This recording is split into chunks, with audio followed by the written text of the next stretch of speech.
पवित्र शास्त्राचे वाचन करण्यापूर्वीची प्रार्थना. हे देवा, तुझा शब्द वाचत असताना मला तुझी ओळख होऊ दे. तुझे प्रेम व तुझे स्मरण रोजच्या जीवनात होण्यासाठी तू मला मदत कर.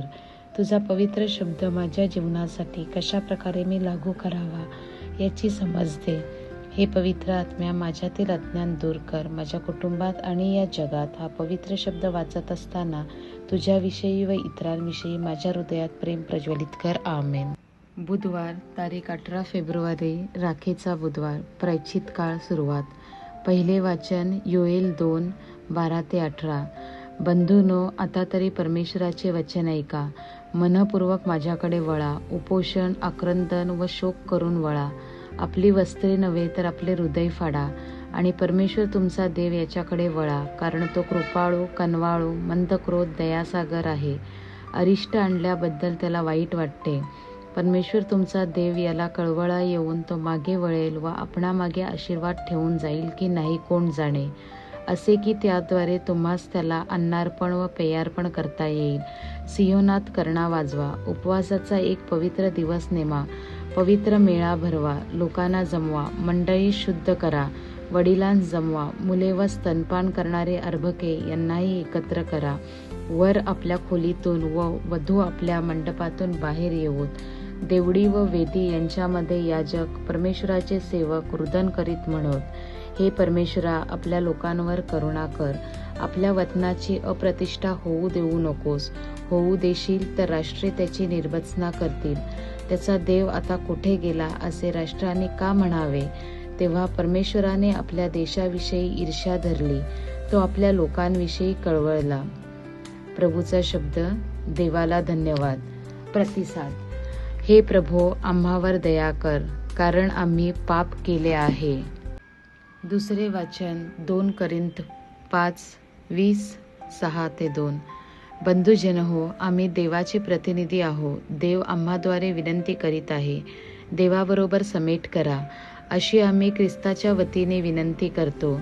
यासाठी ज्याला पाप ठाऊक नव्हते त्याला त्याने तुम्हा आम्हाकरिता पाप असे केले, यासाठी की आम्ही त्याच्या ठायी देवाचे नीतिमत्व असे व्हावे. आम्ही त्याच्यासह कार्य करीत असता विनंती करतो की तुम्ही देवाच्या कृपेचा स्वीकार व्यर्थ होऊ देऊ नये. कारण तो म्हणतो, अनुकूल समयी मी तुझे ऐकले व तारणाच्या दिवशी मी तुला सहाय्य केले. पहा, आताच समय अनुकूल आहे. पहा, आताच तारणाचा दिवस आहे. प्रभूचा शब्द. देवाला धन्यवाद. शुभवर्तमान. मत्तेय 6:1-6, 16-18. येशू आपल्या शिष्यांना म्हणाला, माणसाने पाहावे या हेतूने तुम्ही आपले धर्माचरण त्यांच्यासमोर न करण्याविषयी जपा. केले तर तुमच्या स्वर्गातील पित्याजवळ तुम्हाला प्रतिफळ नाही. यास्तव जेव्हा जेव्हा तू दानधर्म करतोस तेव्हा तेव्हा लोकांनी आपला गौरव करावा म्हणून ढोंगी जसे सभास्थानात व रस्त्यात आपणापुढे शिंग वाजवतात तसे करू नकोस. मी तुम्हास खचित सांगतो की त्यांना त्याचे प्रतिफळ मिळाले आहे. तू जेव्हा दानधर्म करतोस तेव्हा तुझा उजवा हात काय करतो ते तुझ्या डाव्या हाताला कळू नये, अशा हेतूने की तुझा दानधर्म गुप्तपणे व्हावा, म्हणजे तुझा गुप्तदर्शी पिता तुला तुझे प्रतिफळ देईल. तसेच जेव्हा जेव्हा तुम्ही प्रार्थना करता तेव्हा तेव्हा ढोंग्यांसारखे असू नका, कारण लोकांनी आपणास पाहावे म्हणून सभास्थानात व चव्हाट्यांवर उभे राहून प्रार्थना करणे त्यांना आवडते. मी तुम्हास खचित सांगतो की त्यांना त्याचे प्रतिफळ मिळाले आहे. तू जेव्हा जेव्हा प्रार्थना करतोस तेव्हा तेव्हा आपल्या खोलीत जा व दार लावून घेऊन आपल्या गुप्तवासी पित्याची प्रार्थना कर, म्हणजे तुझा गुप्तदर्शी पिता तुला तिचे फळ देईल. तुम्ही जेव्हा उपवास करता तेव्हा ढोंग्यांसारखे म्लानमुख होऊ नका, कारण आपण उपवास करीत आहो असे लोकांना दिसावे म्हणून ते आपले तोंड विरूप करतात. मी तुम्हाला खचित सांगतो की त्यांना त्याचे प्रतिफळ मिळाले आहे.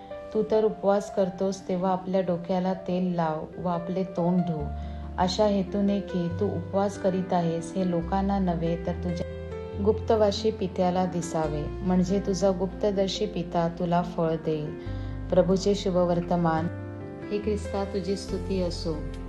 चिंतन. आज राखेचा बुधवार आहे व आपण प्रायश्चित काळाला सुरुवात करत आहोत. राखीचा बुधवार आपणास आठवण करून देतो की आपण माती आहोत व एक दिवस मातीला मिळणार आहोत. राख आपणास मृत्यूची आठवण करून देते, तर पुनरुत्थान येशूमध्ये सार्वकालिक जीवनाचे स्मरण करते. आपण स्वतःच्या प्रार्थना, उपवास व दानधर्म या 3 गोष्टीकडे लक्ष केंद्रित करूया. आजच्या वाचनामध्ये प्रतिध्वनित होणारा